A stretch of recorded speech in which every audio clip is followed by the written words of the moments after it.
This is the continuation of chapter Force and Laws of Motion for class 9. Make sure that you watch the first part. If not, please find the link from the description box. Here we are discussing Newton's laws of motion.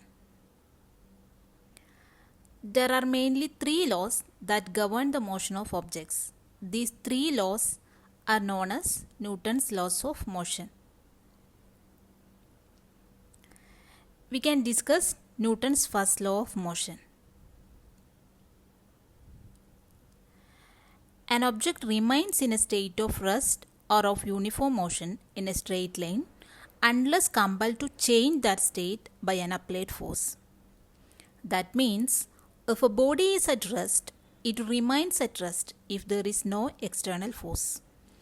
Or if a body is moving in a straight line with a constant velocity, it remains in that straight line motion if there is no external force. I will make it clear.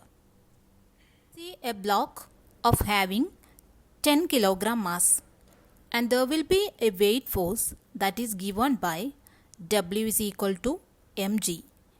We know that m is the mass and is given as 10 kilogram, and g is the acceleration due to gravity, and its value is 9.8. So the weight force is given by W is equal to 10 into 9.8, that is 98 Newton. And we know that the acceleration due to gravity will always exert a downward weight force. Now, this weight force is marked in downward direction. Is this block will move downward then?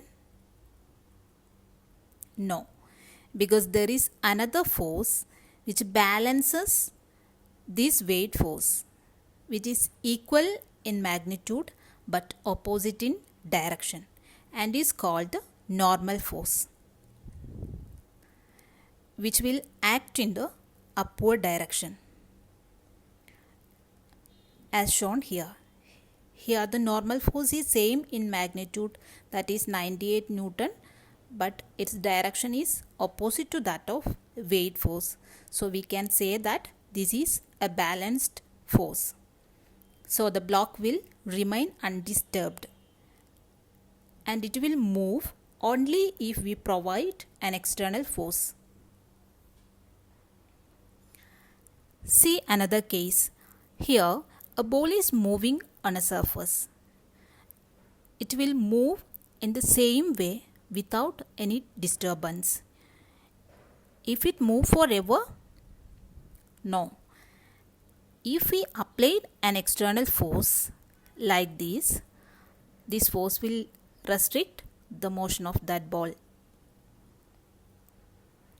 The first law of motion is also known as the law of inertia.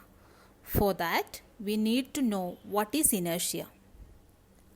Inertia is the tendency of an object to resist the change. Now we can study the applications. Then it will clear that why this first law of motion is called the law of inertia. Suppose if the bus is at rest and it suddenly starts to move, then the passengers of that bus will show a tendency to move backward. Did you ever experience this? This is because of inertia. Due to inertia, our body will try to continue its initial state, that is, the state of rest. But when the bus is moving suddenly, our lower part of the body, which is in contact with the bus, will move along with the bus. But our upper part will try to resist that change.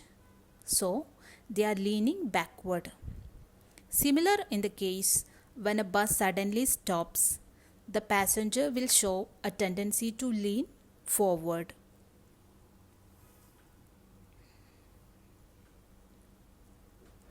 Similar in the case of a car also. When the car suddenly applies brake, the passengers will show a tendency to move forward. This is also because of inertia. That is why we are advised to fasten the seat belt. Now, how this inertia is related to mass? When the mass is high, the inertia is also high. See this example. You can see two objects. One is having a mass of 300 kg and the other one is of 30 kg. A man is trying to push both, but due to high mass, the object of mass 300 kg shows high inertia. So it is hard to make it move than the object of having lighter mass. Hope you enjoyed the class and please don't forget to subscribe.